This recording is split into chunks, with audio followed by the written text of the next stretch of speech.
Continue చేస్తారు అని చెప్పి ప్రచారం జరుగుతుంది. అయితే మోపిదేవికి మాత్రం ఇంకా 20 నెలలే ఉండటంతో ఇచ్చే అవకాశం లేదు. ఆయన ఎమ్మెల్సీగా కావాలంటున్నారు.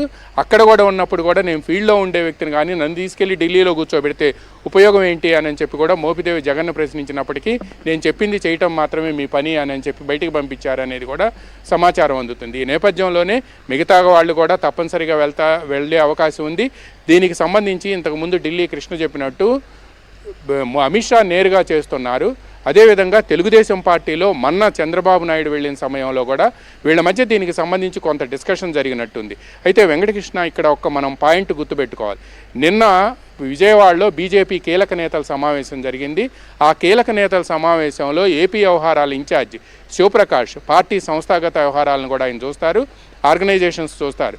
ఆర్గనైజేషన్ సెక్రటరీ శివప్రకాష్ ఒక పాయింట్ క్లియర్గా చెప్పారు, వైసీపీని క్రష్ చేయాలి, వైసీపీని క్రష్ చేయటం అతి త్వరలో జరగబోతుంది. ఆ ప్రాసెస్ బిగిన్ అయిన వెంటనే ఆ ప్లేస్లోకి బీజేపీ రావాలి అనేది ఆయన నిన్న పార్టీ నేతలందరికీ చెప్పారు. అయితే వైసీపీని క్రష్ చేయటం ప్రారంభమైంది. ఆ ప్లేస్లోకి బీజేపీకి వస్తుందో రాదో అనేది మనం చెప్పలేము. భవిష్యత్తు ఎలా ఉంటుంది, రాజకీయాల్లో రేపేం జరుగుతుందో ఎవరూ చెప్పలేరు.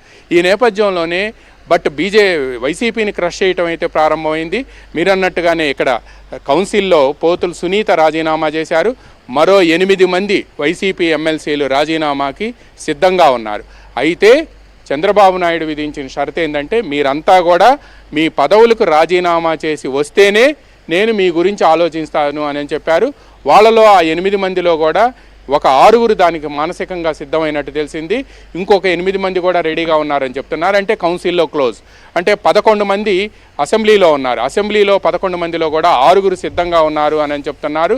బట్ వాళ్ళకి కూడా ఇదే షరతు విధించినట్టు తెలిసింది. అందువలన వాళ్ళు కొంత ఆలోచనలో పడ్డారు. బట్ రాజ్యసభకి సంబంధించి అక్కడ ఖాళీ అయ్యి అదేవిధంగా అంటే మనం అనుకున్నట్టుగానే విజయసాయిరెడ్డి, అదేవిధంగా పరిమళ నత్వాని, వీళ్ళు అంటే మొత్తం 3 మాత్రమే అక్కడ ఉన్నారు అని అంటే రాజ్యసభలో దాదాపుగా వైసీపీ ప్రభావం దాదాపుగా శూన్యం అని చెప్పవచ్చు. దీంతోపాటు ఇక్కడ మండలిలో కూడా బలం ఉంది. మొన్న ఆయన జగన్ మీటింగ్ పెట్టినప్పుడు కూడా మనకు మండలిలో బలం ఉంది, బిల్స్ వస్తాయి, మీరే చాలా యాక్టివ్గా ఉండాలి అని చెప్పారు. పైగా ఆ బిల్స్ను కూడా మనం అపోజ్ చేయాల్సి ఉంటుంది అని కూడా ఆయన ఇండైరెక్ట్గా ఇండికేషన్స్ వీళ్ళందరూ ఎమ్మెల్సీలందరికీ ఇచ్చారు. కానీ ఇప్పుడు అక్కడికి బొత్స సత్యనారాయణ తీసుకొచ్చినప్పటికీ ఉన్న వాళ్ళని మీరంతా కట్టడి చేయాలని చెప్పినప్పటికి కూడా వీళ్ళలో చాలామంది కూడా ఇప్పుడు తెలుగుదేశం పార్టీతో టచ్లోకి వచ్చారు.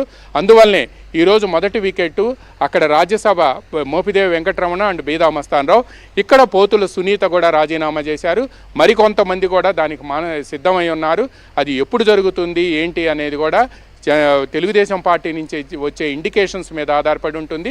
తెలుగుదేశం పార్టీలో కూడా 2 మంత్రులు దీనికి సంబంధించి మొత్తం కూడా సూపర్వైజ్ చేస్తున్నారు. వాళ్ళు on behalf of party national president and AP CM Chandrababu Naidu ఆధ్వర్యంలో వాళ్ళంతా కూడా ఆ 2 మంత్రులు కూడా మొత్తం వర్కౌట్ చేస్తున్నారు.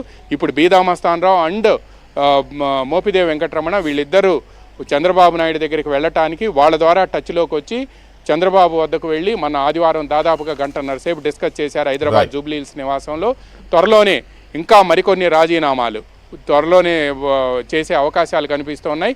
ఇక వైసీపీలో మాత్రం ఇప్పుడు ఈరోజు ఏదైతే మోపిదేవి వెంకటరమణ రాజీనామా చేస్తున్నారు చూస్తే రాబోయే 3-4 రోజుల్లోనే రాజ్యసభలో ఖాళీ అయిపోతుంది అనే ఒక హై లెవెల్ సోర్సెస్ చెబుతున్నాయి.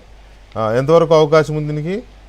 Yes 100% correct. ఎందుకంటే అమిత్ షా వైపు నుంచి అక్కడి నుంచి జరుగుతుండటంతో పాటు ఎందుకంటే బీజేపీకి రాజ్యసభలో on the floor of the house bills వచ్చినప్పుడు బలం లేదు.